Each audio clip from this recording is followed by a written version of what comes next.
kahit ganito lang ang kapatid ninyo, nakapulong po namin ang Department of Energy.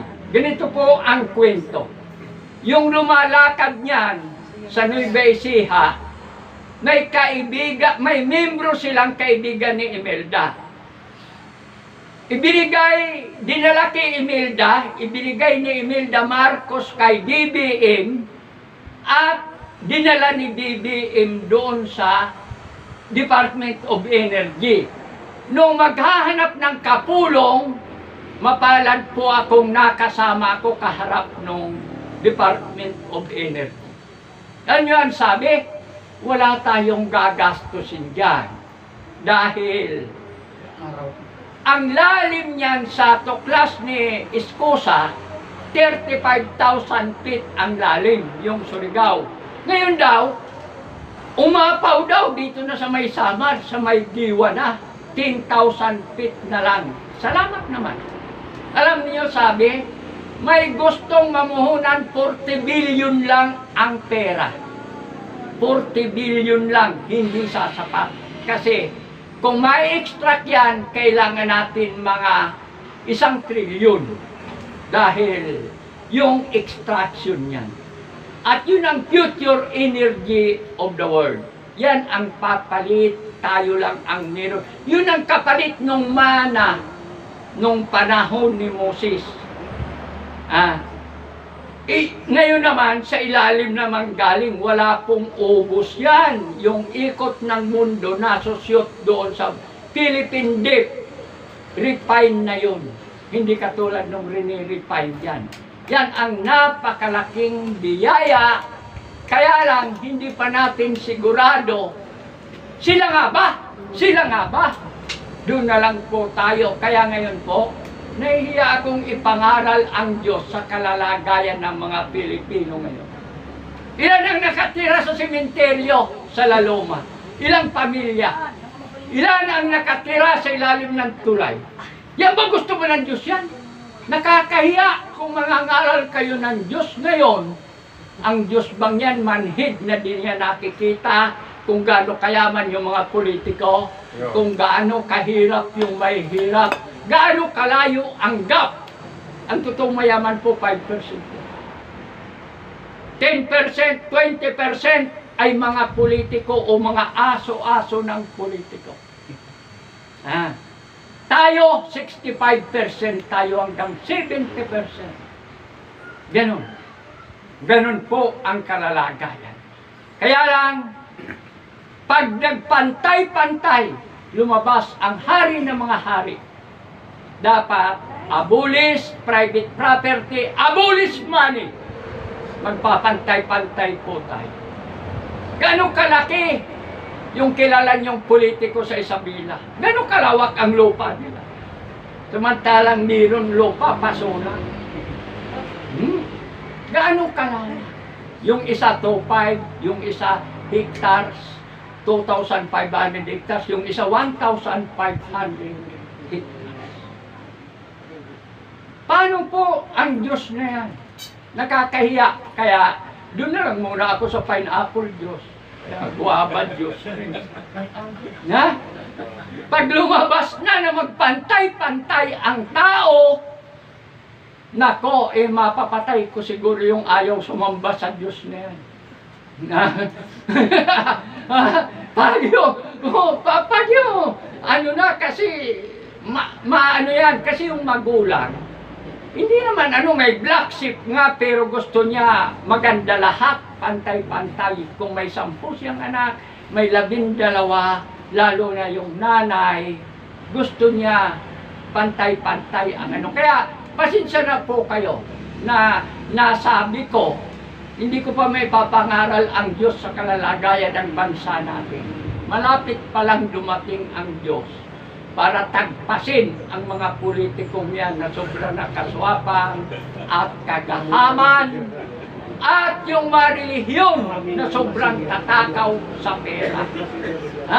Sobrang takaw sa pera. Alam nyo minsan, yung nangangaral sa bus, sabi ko, i-commission na lang ko kita. 20,000 isang ano, huwag ka na mangaral dyan. At yung mga tao ngayon may pupuntahan yan. Ano ho pangalan nyo? Ay, nagalit naman yung kasama. Sabi ko, huwag na kayong mambula sa mga pasahero. Hindi man makikinig yan, may mga pupuntahan yan eh. Gusto lang naman nyo, barya. Ganon. Ganon. Kaya po, nagpapasalamat ako sa una kong pasok dito. Nakabahagi sa mga kapatiran. Tayo po pare-pareho tayong baliw. Sa paningin ng sanglibutan. Sa paningin ng sanglibutan. Pero sa paningin ng Diyos, ang Diyos lang nakakaalam. Magandang umaga po sa inyo. May premyo po. Mabuhay! Ay! Saan? Dito po. Ay, yan. Mabuhay! Sorry. Mawi. Ay, apa Diyos sa pugatlight, kit ato'y kukuhaan, ang to'y sisidir kanya ka, pagpagasiyaw ta. I will break a rule. Ngamin, apay nga I will break a rule, it's already 12 plus. Kita, nag-request ang tikanta ko baka nung kuha, kupatadjay mo ka. So nga, ano yung sisidir kanya, wan? Apay nga itajay, ang mga nagkanta, kung kunahin tuki di kanya, wan? Itaw dawata ka to yan, no sinno, tegsidir, kanya nga gibaga kasay, baga mo ka nga arong na paisuna. Di mawatak ti maburay. Kapsat, Apo David, maraming salamat po. Ay, salamat din po. Yes po, kasi alam nyo dito sa ito pong bagay na ginagawa natin ay ganito. Ito po ay mga sinasabi ko nga sa inyo, mga small reunion. Kasi pagdating ng panahon ng magaganap yung sinabi ni Ama Martiniano na sa Motherland, 2nd Jerusalem, Barangay San Manuel, Nagilan Isabela, magaganap ang pinakamalaking piging ng sanlibutan. Pag naganap niyan, Father Joe, pakahantatok kita. Tika, ado di tao. Hanggang masilayan, siyempre nagadumag kasarita. Nagadumag nga kasaritam. Nagkita. Siyempre, kasalitan, mata, kasalitan. Kaya ngayon, sulit-sulitin natin ang mga reunion na ganito. Para sa ganon, magkakilala tayo. Para sa pagdating ng panahon, kasi ayaw nila na, akala kasi nila, yung mga pangyayari hindi magaganap. Kaya lagi ko sinasabi. Hindi ko po kinu-question yung sinabi ni Mr. Bolivar tungkol sa anak ng Marcos. Kaya lang kasi dito po sa Motherland 2nd Jerusalem, Motherland Promised Land, hindi po Marcos kasi yung, kumbaga parang dinalapitan or yung pinipraise namin bilang Ama, kundi yung Diyos Ama mismo at saka yung Diyos Ina. No? Ano yung Diyos Ama? Yung Diyos nagkatawang tao, siya si Amang Aday. Kasi alam naman natin talaga, kaya ngayong usapan namin kagabi, ang Diyos ay berbo, salita, bigkas, wika. Walang laman, walang buto. Ngunit ang salita, nagkalaman, nagkabuto. Yun yung sa English, word become flesh. And then yung God become man, yung Diyos naging tao. So ang gusto kong maging Ama, yung Diyos naging tao. Na yung Diyos naging tao, yan yung King of all King. Ngayon, being ang aking Ama ay King of all King, anong tawag niyo sa akin? Siyempre, prinsesa. Alam nga namang servant ako. Siyempre ako, prinsesa ako. So, yung kanina, yung usapan na yung Marcos, pag sinabi, tunay nga naman, sabi mo, anak ka ng Marcos, wala kang pamasahe. Parang hindi maganda yun, ano? Kasi mayroong matalino nagsabi sa akin, yun lang daw patay ang walang pamasahe. Bakit? Kasi yung patay hindi na makahanap ng pera. At saka lalo, kahit bigyan mo pa ng pera, hindi na makalakad. Kasi nga, wala nang buhay. Diba? So, ang sabi naman ng Inay Conchita, habang nabubuhay, may pag-asa. Mga kapatid. So, being ganon, dire-diretso na, no? Kasi nga sinasabi kanina na nag-aayos sila ng mga bank account. Alam nyo, naniniwala ako sa isang bagay. Ito kasi kwento ni Ama Martiniano.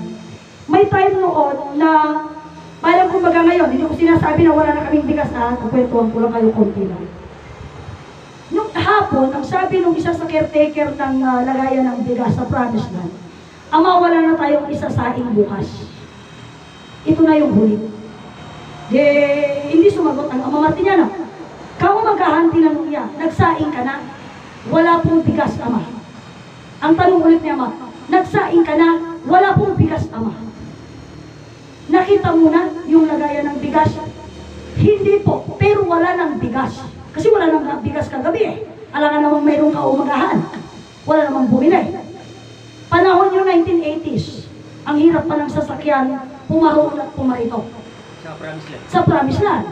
So being ganon, puntahan mo, tignan mo, yung lagayan ng bigas kung may bigas. Alam nyo, nung pinuntahan na tinignan, puno ng bigas. Yung garong, puno ng bigas. Saan ang galing yung bigas? Lagi kong sinasabi noon, ang Diyos na kalikha ng langit, na kalikha ng lupa, yung pera hindi niya malikha. Posibleng sa dapat. No? Kaya ako, ang hinihintay ko, mayroong isang tao ako ng isang nakausap. Kasi nasa Canada siya, dati siyang principal, sabi niya. Marami na akong nakita na pera sa mundo. May lupa naman sila, so talagang mayroon na. No? Kaya lang, being marami na akong perang nakita, kanya, yung pera ng Diyos hindi ko pa nakita, yun ang nais kong makita. Yun ang sabi niya. But bago tayo magkausapan, mag-uusapan na tungkol sa mga bagay na yan, kain muna tayo. Ay, thank you po. Bukan na gini.